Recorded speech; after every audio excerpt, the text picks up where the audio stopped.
shit's in the safe. Got me a spot out the way. Nigga just tryna be safe. Let's get to sports talk.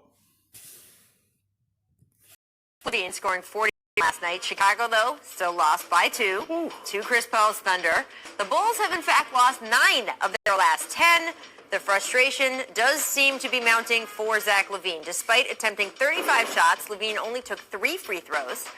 And reportedly told officials, you can kind of read his lips here, I have 40 bleeping points, is what he was yelling at them. Then he pulls up from 40 and buries it. That is the greatest retort of all time, if you can do that. But there were some people who thought he was yelling at Jim Boylen. He did seem to be yelling at the officials there. Here, though, this was Saturday. Bulls coach Jim Boylen calling a time, 30 seconds left. The Bulls were losing by 10 at this point, and cameras caught Zach saying, why would we call a bleeping timeout down 10? Zach? Do you think Zach is frustrated? Fizz, do you think Zach has reason to be frustrated? Where are we here? What you got? The timeouts are getting frustrating. I don't know.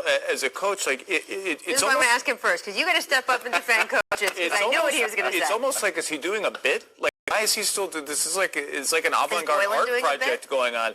Now, the thing about Zach LaVine is they're.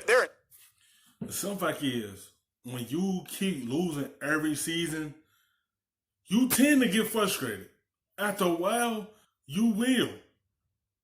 Like, no one like losing, then you losing every season. It don't matter how much they sign you to, you want to win. He want to make the playoffs. He want to be in a playoff year in year out. But this team ain't going nowhere this year again. So you know everything is built up. And you know he's gonna get frustrated after a certain point. And all you look up when you're losing again.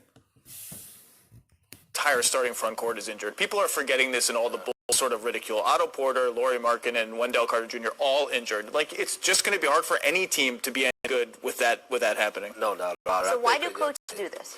Because you may want to work on something situational that may help you later on. And coaches are the only ones that like this situation. The fans don't like it. The players don't like it. But I also understand where Coach Boyle is coming from. He's looking at it and saying, okay, let's see if we can run a situation from the side out of bounds that gets us a quick 3.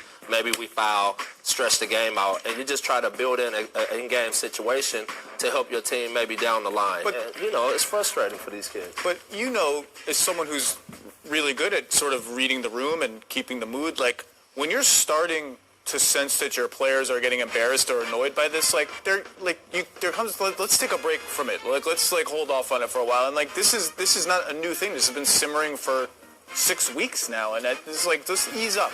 Look, man, they're not a good basketball. They ain't a good basketball team. They got injuries to key players in Porter and Carter. So when they fully healthy next season, or when they come back this year, or anything, or next season period, let's see what the team does when they fully healthy. If they do the same thing they did this season, we don't know how this team gonna shake up next season, because this team still haven't found an identity they want to be, where they trying to go. This team trying to win more games, and this season haven't panned out. And it panned out the same way it been a few seasons. And it's frustrating. We see no good results coming out of this.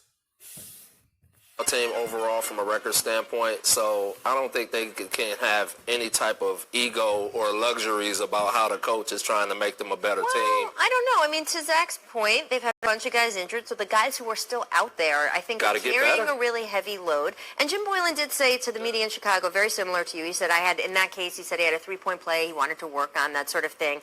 But there's been a lot, right? And I just have 2 of them, and there's been more of this just in the last month or 2. Just in the last few weeks, he had a coach's challenge with 40 seconds left in a game that they were down 9. I get it, but you're not winning that game, and I don't know what the coach's challenge is for. They were down 12 with 42 seconds remaining in a game, and he calls a timeout. And it does just seem to be wearing on the players. Are they even learning anything? Are they doing the thing you want them to do? What is Jim Boylen's job? Jim Boylen's job is to constantly try to help that team improve, regardless of people's frustration. He's frustrated. That's what he has to do.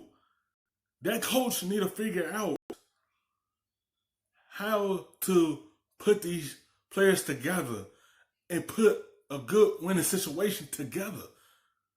That's his job. And he haven't been doing so good so far. And you don't want to lose Zach LaVine at all. You can see the frustration on him. There's probably other players the same way just like him. But his job is to get these players prepared for games. And this team ain't going forward. They keep going backwards. Frustrations and egos and attitudes. They're very well paid. They can go through a couple of timeouts late to try to improve on I can't get what a coach they're doing. to stop defending coaches. Look, I get it. That's just what you're bred to do, is to always try to look at every scenario and But make is your it getting team guys better. better if they've turned you off? I don't know if they've turned them off. Right. In that situation. That's I don't the mean question. overall in Yeah. the world or in the scope of this team, but in those 42 seconds or whatever it is. You know, you're they've turned gonna you you're off. gonna have people on each side of the argument say whether it's good. Well, that's or why we bad. have But you here, as a Chris. coach, coach them, and coach them.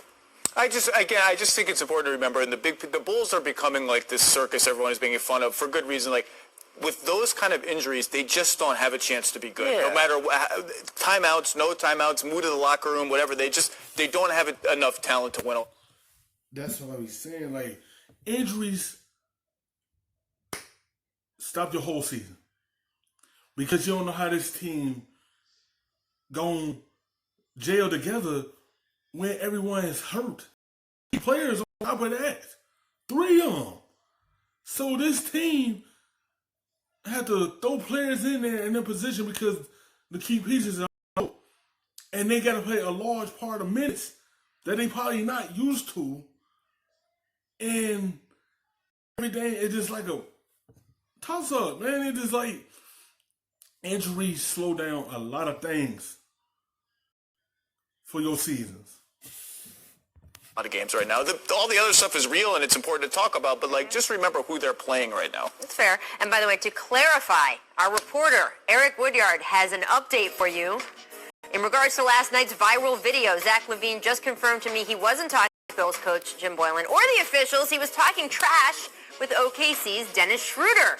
Between players, when guys are talking, you talk some smack, right? And that's all it was. So, not going at the officials for not giving him 3 throws, not going at his coach. The stuff on Saturday. He was letting them know he had 40. There you go. And now all of you know. Thanks so much for watching ESPN on YouTube. For more sports analysis. Put a little bit of the rub, nigga, I gotta be safe.